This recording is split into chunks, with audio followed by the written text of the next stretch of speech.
सभी दर्शकों को ज्येष्ठ माह की निर्जला एकादशी यानी कि भीमसेनी एकादशी की हार्दिक शुभकामनाएं। भक्तों, आज की इस वीडियो में हम आपको 2025 में पड़ने वाली निर्जला एकादशी की शुभकामनाएं, एकादशी पूजा के बारे में संपूर्ण जानकारी देने जा रहे हैं। कई भक्तों ने मुझसे कमेंट करके पूछा था कि इस साल यानी कि साल 2025 में निर्जला एकादशी का व्रत कब रखा जाएगा, 6 जून या फिर 7 जून को। लेकिन वीडियो को पूरा देखिएगा तभी आपकी कंफ्यूजन दूर होगी। तो आज की वीडियो में हम जानेंगे निर्जला एकादशी के सभी शुभ मुहूर्त, पारण का समय, पूजा विधि, नियम के बारे में और आपके मन में जो भी प्रश्न है कि इस व्रत में पानी कब और कैसे पीना चाहिए, निर्जल नहीं रह सकते तो व्रत कैसे करें, दान किन चीजों का करना चाहिए, एकादशी या द्वादशी किस दिन दान करना श्रेष्ठ होगा और दान के लिए जितनी भी चीजें हम बता रहे हैं, अगर हम सब चीजों का दान करने में समर्थ नहीं है तो क्या हम व्रत का फल प्राप्त नहीं होगा। अगला जो प्रश्न है, कलश का दान कैसे करें, पानी भर के जो कलश का दान किया जाता है उसकी विधि क्या है और क्या कुंवारी लड़कियां भी व्रत कर सकती हैं। यह एक ऐसी वीडियो है जिसमें सारी बातें आप जानेंगे, कहीं कोई और वीडियो देखने की जरूरत बिल्कुल भी नहीं पड़ेगी। तो आप अंत तक वीडियो में बने रहे। नमस्कार भक्तों, स्वागत है आप सभी का एक बार फिर से आपके पसंदीदा चैनल संजू हिंदी कहानियां में। भक्तों, वीडियो शुरू करने से पहले एक बार पूरी श्रद्धा के साथ कमेंट सेक्शन में लिखिए जय श्री हरि विष्णु। भगवान हरि की कृपा आप पर सदैव बनी रहेगी और वीडियो को लाइक करके संजू हिंदी कहानियां चैनल को सब्सक्राइब अवश्य कर लीजिए। प्रिय भक्तगणों, मनुष्य योनि बड़ी ही दुर्लभ है। 84 लाख योनियों के बाद मनुष्य जन्म मिलता है। अगर एकादशी के व्रत को मनुष्य करता है तो अगले जन्म में पीड़ा दुख नहीं भोगना पड़ता है, इसमें कोई संदेह नहीं है। जो व्यक्ति निर्जला एकादशी का व्रत बड़े नियम से करता है उसे मरते समय दुख नहीं उठाना पड़ता, वह सीधे विष्णु लोक जाता है। जो मनुष्य निर्जला एकादशी व्रत रखते हैं उन्हें भागीरथी गंगा में स्नान करने जितना फल मिलता है उसके 7 जन्मों के पाप जलकर भस्म हो जाते हैं। जो मनुष्य एकादशी के उपवास के साथ यज्ञ हवन करता है तो उसके चारों तरफ वाचिक, मानसिक, शारीरिक कष्ट दूर जाते हैं। निर्जला एकादशी करने से मनुष्य स्वस्थ निरोगी रहता है, उसे सुंदर कंचन जैसा शरीर मिलता है, उसमें आत्मविश्वास जागृत होता है, उसका मनोबल बढ़ जाता है, 10 दिशाओं में उसकी कीर्ति फैलती है। जो आज के दिन भगवान श्री हरि विष्णु और मां लक्ष्मी को भोग के साथ तुलसी दल अर्पित करता है तो उसे मरने के बाद इंद्रोक में अक्षय सुख मिलता है तथा उसे संतान सुख की प्राप्ति होती है। जो मनुष्य रात्रि में जागरण करता है उसके कई जन्मों के पापों का शमन हो जाता है। जो व्यक्ति एकादशी की रात्रि जागरण में जो भजन करता है अति यज्ञ के समान फल मिलता है। जागरण में बार बार भगवान के मुखारविंद को देखकर खुश होता है, उसे भगवान सभी सिद्धियां सुलभ करा देते हैं।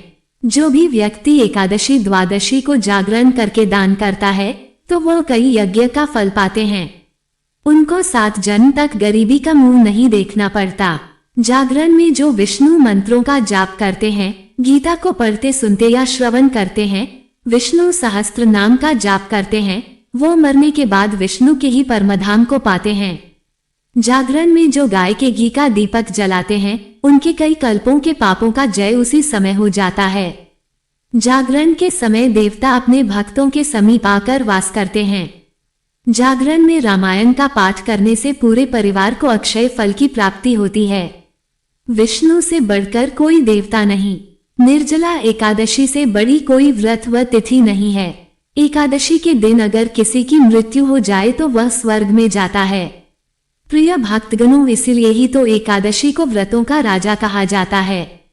भक्तों, बात करते हैं पहले प्रश्न के बारे में, कुंवारी लड़कियां की व्रत कर सकती हैं? तो देखिए, सनातन धर्म में हमारे शास्त्र कहते हैं कि अगर आपकी उम्र 8 वर्ष से अधिक है तो आप सभी व्रत कर सकते हैं और एकादशी के व्रत का भी आप पालन कर सकते हैं। एकादशी का व्रत श्रेष्ठ माना गया है। सभी प्रकार के पापों से, दोषों से मुक्ति कराने वाला, श्री हरि विष्णु की कृपा दिलाने वाला ये बहुत ही महत्वपूर्ण व्रत है। इस व्रत को कोई भी धारण कर सकता है। पुरुष, स्त्री, कुंवारी, लड़की हो या विवाहिता हो, कोई भी इस व्रत को करे, इसका फल उसे अवश्य प्राप्त होता है। तो इसमें कोई ऐसी एज लिमिट नहीं है। बच्चे भी कर सकते हैं, बड़े भी कर सकते हैं, बुजुर्ग भी कर सकते हैं। अगर आप सामर्थ्यवान हैं, अगर आप शरीर में आपकी क्षमता है व्रत रखने की, तो आप इस व्रत को रख सकते हैं। और हाँ, अगर आप व्रत निर्जल नहीं रह सकते हैं तो आप जल के साथ रह सकते हैं। जल नहीं ले सकते हैं तो फल के साथ रह सकते हैं। और जो लोग फलाहार से भी व्रत नहीं रह सकते हैं, आज के दिन अगर वह एकादशी की व्रत में अन्न लेकर भी मतलब सात्विक भोजन के साथ व्रत करेंगे तो उनको इसका फल अवश्य प्राप्त होगा। एकादशी का व्रत भगवान श्री हरि विष्णु को बहुत प्रिय है। जितना अधिक सामर्थ्य आप में है, जितना आपके शरीर में क्षमता है, उतना प्रयास व्रत को रखने का जरूर कीजिए। अगला जो प्रश्न है, पानी कब और कैसे पीना चाहिए, कब से कब तक निर्जल रहना चाहिए। देखिए, निर्जला एकादशी के व्रत में नियम कहता है कि एकादशी के सूर्योदय से लेकर द्वादशी के सूर्योदय तक यानी कि पारण तक आपको निर्जल रहना है, पानी नहीं पीना है। निर्जला एकादशी का व्रत कठोर होता है, खासकर ज्येष्ठ के महीने में जब प्रचंड गर्मी पड़ती है, तब निर्जला एकादशी का व्रत रखा जाता है, जो कि जीवन में जल के महत्व को बताता है। लेकिन अगर आपने निर्जला एकादशी का व्रत रखा है, आपको बहुत अधिक प्यास लग रही है या ऐसी स्थिति आ पड़े कि जल के बिना प्राण संकट में आ जाए, तो इसके लिए शास्त्रों में कुछ उपाय भी बताए गए हैं, जिससे कि आपकी प्यास भी बुझ जाएगी और कोई दोष नहीं लगेगा। साथ ही इस विधि से जल ग्रहण करने पर आपका व्रत भी निष्फल नहीं होगा। आइए जानते हैं क्या है वह उपाय। निर्जला एकादशी में व्रत के दौरान अगर आपको अधिक प्यास लग रही है तो आप ओम नमो नारायणाय मंत्र का 12 बार जाप करें। इसके बाद चांदी, पीतल या मिट्टी धातु के पात्र में पानी में गंगा जल मिलाकर भर दें। इसके बाद आप घुटने और हाथों को जमीन पर रखकर पशुवत जल पी सकते हैं। इससे व्रत निष्फल नहीं होता है। इस तरह से जल पीने के बाद आप पुनः व्रत का पालन करें और अगले दिन यानी द्वादशी तिथि को विधि पूर्वक एकादशी व्रत का पारण करें। निर्जला एकादशी में व्रत के दौरान अगर आपका गला सूख रहा है तो आप आमचन कर सकते हैं। इसके अलावा आप कुल्ला करके पानी को बाहर निकाल सकते हैं। इससे पानी गले से नीचे नहीं जाएगा और आपका व्रत भी नहीं टूटेगा। अब बात करें, निर्जल नहीं रह सकते हैं तो क्या करें। अगर व्रत करना चाहते हैं, हमारे मन में श्रद्धा है कि हम श्री हरि विष्णु का ये व्रत करें, उनकी कृपा हमें भी प्राप्त हो, लेकिन हम निर्जल नहीं रह पाते हैं तो हमें क्या करना चाहिए। अगर आप निर्जल नहीं रह पाते हैं, जैसे कि कुछ समय कुछ ऐसे भी नियम होते हैं, जैसे कि हम प्रातः काल की संकल्प ले ले कि हम आज सूर्योदय से लेकर कल सुबह तक निर्जल ही रहने वाले हैं, तो आपको संकल्प का पालन करना चाहिए और आपको ये नियम पालन करने का पूरा प्रयास करना चाहिए।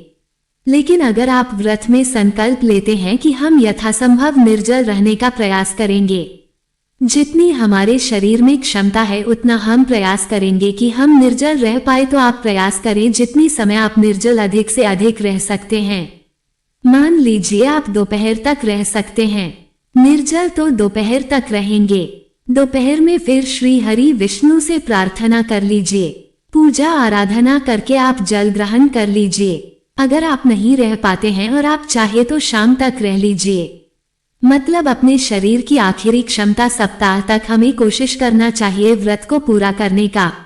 तो अगर आप शाम तक रह पाते हैं, देर शाम को फिर आप भगवान श्री हरि विष्णु पूजा आराधना करते हैं, आरती करते हैं, उसके बाद थोड़ा सा जल आचमनी में लेकर ग्रहण कर सकते हैं। दूसरी चीज, अगर आप बिल्कुल भी निर्जल नहीं रह पाते हैं तो आप जल के साथ भी इस व्रत को रख सकते हैं। ऐसे में आपको चाहिए कि आप जल आहार करें, मतलब आपको फल नहीं लेना है, कोई चीज ऐसे दांतों से चबाकर नहीं खानी है। आप जल के साथ या फिर आप चाय ले लीजिए, जूस वगैरह लेकर इस व्रत को कर लीजिए।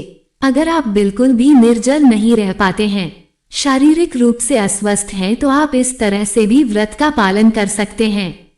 आप सिर्फ जूस, चाय द्वारा, जल द्वारा इस व्रत को कर लीजिए, मतलब जलाहार के द्वारा। अगला जो नियम है कि अगर आप जल से भी सक्षम नहीं है, आपको कुछ न कुछ खाना जरूरी है। आप शारीरिक रूप से स्वस्थ नहीं है तो आप फलाहार के द्वारा भी इस व्रत को कर सकते हैं।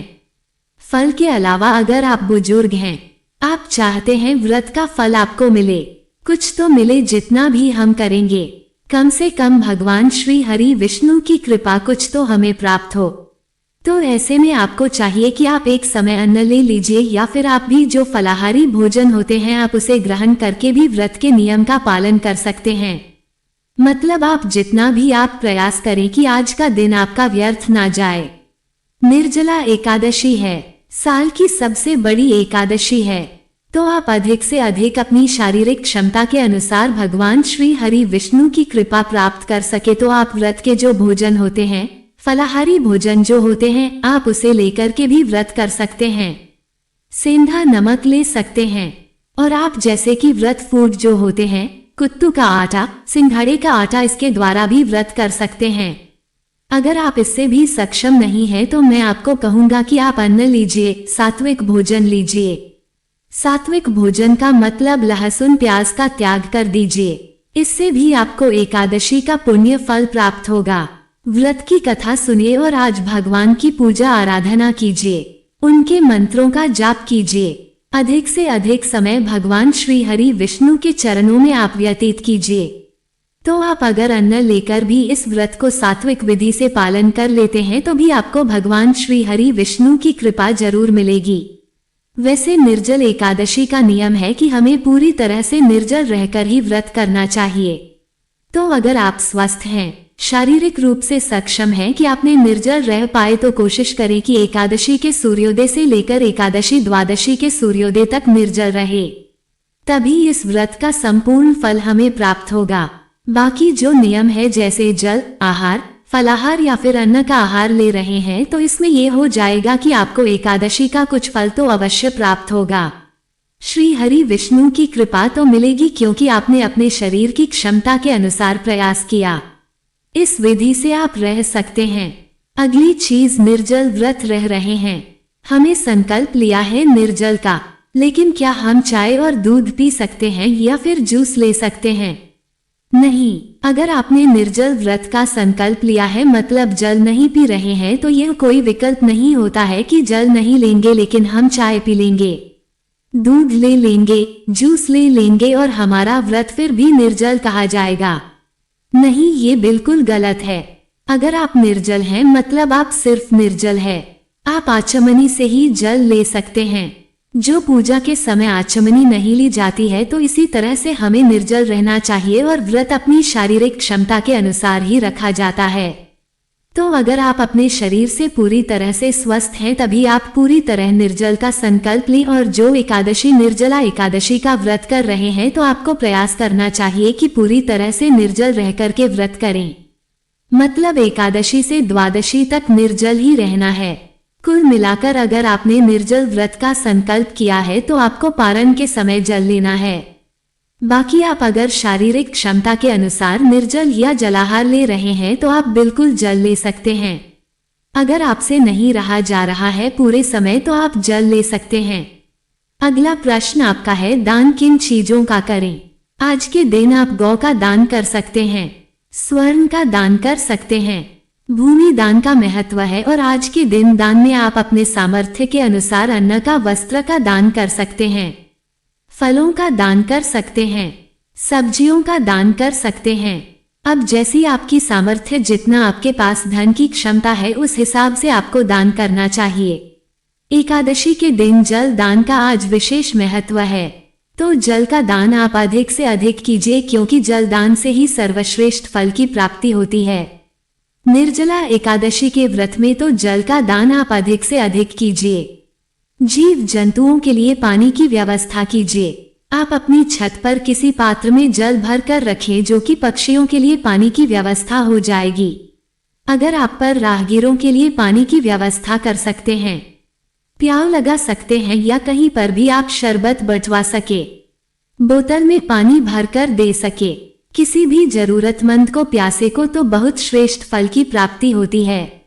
एकादशी के दिन या द्वादशी के दिन किस दिन दान करना श्रेष्ठ होता है? देखिए, दोनों ही दिन आप दान कर सकते हैं। एकादशी के दिन भी आप दान कर सकते हैं और द्वादशी के दिन तो हमें दान करना ही होता है। अपने पारण से पहले दान करना श्रेष्ठ होता है और जरूरी होता है। तो एकादशी द्वादशी दोनों ही दिन में किसी भी दिन आप दान कर सकते हैं या दोनों ही दिन आप दान कर सकते हैं। कोई संशय मन में नहीं है। इस समय में जरूरत की चीजें दान की जाती है। जैसे कि गर्मी का मौसम है तो छाता दान करें, पंखा दान करें, जूता दान करें और सीजनल फ्रूट्स होते हैं, खरबूज, तरबूज इत्यादि दान करें तो बहुत श्रेष्ठ दान है ये, और इनमें बहुत अधिक खर्चा नहीं है। और हाँ, जितनी चीजों का आप दान कर सकते हैं उतनी ही चीजों का दान करें। कोई ऐसा भार नहीं है। आपके ऊपर की जितनी भी चीजें आपको बताई जा रही हो सभी चीजों का हमें दान करना है। आप जो दान कर सकते हैं, जैसे कि आप किसी जरूरतमंद को भोजन करा सकते हैं, किसी को पानी का दान कर सकते हैं तो वह कर दीजिए। मतलब जितना आपसे हो सकता है उतना आप दान करें और दान का फल हमेशा श्रेष्ठ होता है। सामर्थ्य के अनुसार दान करना चाहिए। कलश के दान की विधि क्या है? देखिए, कलश में जल भरना होता है तो आपको मिट्टी का कलश लेना है। आप चाहे तो तांबे का या किसी धातु का भी कलर ले सकते हैं। तो आप पर कलश में शुद्ध जल भरे, अपने घर में ही आपको शुद्ध जल भरना है। घर से ही जल भरकर लेकर जाना है तो कलश में आपको शुद्ध जल भरना है। उसके ऊपर आपको सफेद कपड़ा रखना है। सफेद कपड़े से उस कलश को ढक दीजिए और उसके ऊपर चीनी रखना है। और अगर आप और भी चीजें दान करना चाहते हैं, जैसे फल दान कर सकते हैं, आप इस कलश के साथ या पंखे का दान कर सकते हैं। तो इस तरह से फल, वस्त्र उस कपड़े के साथ ही आपको कलश भी लेना है और दक्षिणा के साथ दान करना है। तो कलश में शुद्ध जल भरे, उसके बाद उसे सफेद कपड़े से ढके, उसके ऊपर आपको चीनी रखनी है और उसके बाद उसके साथ में आप जो भी वस्तु दान करना चाहते हैं, वस्त्र, अन्य और पंखा जो भी आप दान करना चाहते हैं, साथ में रख लीजिए। दक्षिणा के रूप में कुछ पैसे रख लीजिए और इसके साथ ही आपको ले जाकर यह किसी ब्राह्मण को दान करना है या फिर आप किसी मंदिर में भी दान कर सकते हैं। तो कलश दान करने की यही विधि होती है। कलश में आपको शुद्ध जल जो भरना है वह अपने घर से ही भरकर लेकर जाना है। ऐसा नहीं कि आप खाली कलश लेकर जाएं और पंडित जी के घर पर ही आप कलश भरे और वहां से उनको दान कर दें। ऐसा नहीं करना। घर से ही आपको सारी सामग्री तैयार करके लेकर जानी है और चाहे तो आप पंडित जी को दान कर दीजिए या फिर आप पर मंदिर में भी दान कर सकते हैं। तो इस विधि से हमें एकादशी के दिन दान करना होता है और एकादशी का व्रत, निर्जला एकादशी का व्रत सर्वश्रेष्ठ माना गया है। इस व्रत को अगर आप नियम पूर्वक कर पाते हैं पूरे विधि विधान के साथ, जैसे कि निर्जल रहकर, तब तो सर्वश्रेष्ठ है। नहीं तो जितना भी आप में सामर्थ्य है, जितनी भी आपके शरीर में क्षमता है, फलाहार, जलाहार या फिर आप व्रत के आहार लेकर इस व्रत को करने का पूरा प्रयास शुरू करिए, ताकि आपको भगवान श्री हरि विष्णु की कृपा जितना भी अधिक से अधिक प्राप्त हो सके उतना आप प्राप्त करने का प्रयास कीजिए। प्रिय भक्तगणों, आइए अब जान लेते हैं निर्जला एकादशी के शुभ मुहूर्त और पारण समय के बारे में।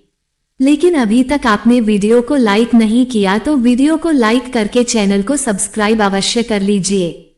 इस बार 6 जून दिन शुक्रवार को सुबह यानी तड़के के 2 से 16 से एकादशी तिथि प्रारंभ होगी। देखा जाए तो ये 5 जून गुरुवार की मध्य रात्रि का समय रहेगा और एकादशी तिथि का समापन होगा। 7 जून शनिवार को सुबह 4:47 पर यानी 6 जून शुक्रवार को पूरा दिन ही एकादशी तिथि रहेगी। और इस तरह से अगर देखा जाए तो 5 जून गुरुवार को दशमी तिथि के नियमों का पालन किया जाएगा। और इस बार हिंदू पंचांग के अनुसार 6 जून शुक्रवार को एकादशी जो कि स्मार्त एकादशी रहेगी, जिसमें सभी गृहस्थ जन उपवास रख सकते हैं। और दूजी एकादशी यानी 7 जून शनिवार को वैष्णव निर्जला एकादशी का व्रत रहेगा। जब कभी भी एकादशी तिथि 2 दिन होती है तो ऐसे में इस बात का भी ध्यान रखना चाहिए कि उपवास 24 घंटे से अधिक का ना हो। अगर 24 घंटे से अधिक का उपवास होता है तो सभी लोगों को दूजी एकादशी यानी वैष्णव एकादशी का उपवास रखने की ही सलाह दी जाती है। 6 जून शुक्रवार को ब्रह्म मुहूर्त सुबह 4:08 से 4:56 तक रहेगा। इस दिन सूर्योदय सुबह 5:54 पर होगा और सूर्यास्त शाम 7:06 पर होगा। मुहूर्त सुबह 4:02 से 5:23 तक रहेगा। शाम की पूजा का मुहूर्त शाम 7:17 से 8:18 तक रहेगा। हस्तौरा नक्षत्र का दुर्लभ संयोग इस दिन बन रहा है। हस्त नक्षत्र सुबह 6:34 तक और बाद में चित्रा नक्षत्र प्रारंभ हो जाएगा। राहु काल सुबह 10:30 से दोपहर 12 बजे तक रहेगा।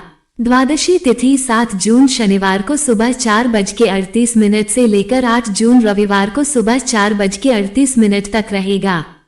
7:17 तक रहेगी। हरिवासर का समय द्वादशी तिथि लगते ही शुरू हो जाता है और हरिवासर के समय में भूलकर भी उपवास नहीं खोलना चाहिए, नहीं तो व्रत अधूरा रहता है। कई लोग जानकारी के अभाव में हरिवासर के समय में ही व्रत खोल लेते हैं। 7 जून शनिवार को ब्रह्म मुहूर्त सुबह 4:08 से लेकर 4:56 तक रहेगा। इस दिन सूर्योदय सुबह 5:54 पर और सूर्यास्त शाम 7:24 पर होगा। 7:07 पर होगा। प्रातःकाल पूजा मुहूर्त सुबह 4:22 से लेकर 5:23 तक रहेगा। गोधूली मुहूर्त शाम 7:16 से 7:36 तक रहेगा। राहुकाल सुबह 9 बजे से 10:30 तक रहेगा। हरिवासर का समय 6 जून शुक्रवार को सुबह 11:25 तक समाप्त होगा। अब जो लोग भी 6 जून शुक्रवार को निर्जला एकादशी का उपवास रखेंगे उन्हें 7 जून शनिवार को दोपहर 1:44 से 4:31 के बीच में अपना व्रत खोलना होगा और जो लोग 7 जून शनिवार को निर्जला एकादशी का व्रत रहेंगे उन्हें 8 जून रविवार को सुबह 5:23 से 7:17 के बीच में व्रत खोलना होगा। ध्यान रखिएगा 7:17 तक द्वादशी तिथि समाप्त हो जाएगी। जब भी एकादशी तिथि 2 दिन पड़ती है तब दूसरे दिन वाली एकादशी का महत्व अधिक हो जाता है। ऐसे में सलाह यही दी जाती है कि आप सभी को भी दूजी एकादशी का ही व्रत करना चाहिए। दशमी तिथि के नियमों का पालन आप एकादशी व्रत से ठीक 1 दिन पहले करें। 2 दिन एकादशी का व्रत है, लेकिन आप जिस दिन स्वयं व्रत रख रहे हो केवल उसी एक दिन आपको तुलसी जी में जल अर्पित नहीं करना है, बाकी दिनों में आप जल अर्पित कर सकते हैं। तो ये थी निर्जला एकादशी से संबंधित जानकारी। निर्जला एकादशी में प्यास लगे तो जल कैसे ग्रहण करें? निर्जला एकादशी में दूध पी सकते हैं क्या? निर्जला एकादशी नियम बहुत सारी महत्वपूर्ण जानकारी आपको हम देंगे, तो संजू हिंदी कहानियां चैनल को सब्सक्राइब अवश्य कर लीजिए। भक्तों, अगर आप धन की कमी से परेशान हैं और आप मां लक्ष्मी की असीम कृपा पाना चाहते हैं तो कमेंट बॉक्स में जरूर लिखें। जय मां लक्ष्मी हम पर और हमारे परिवार पर अपनी कृपा करें और आप हमारे इस चैनल संजू हिंदी कहानियां को सब्सक्राइब करें। जय मां लक्ष्मी।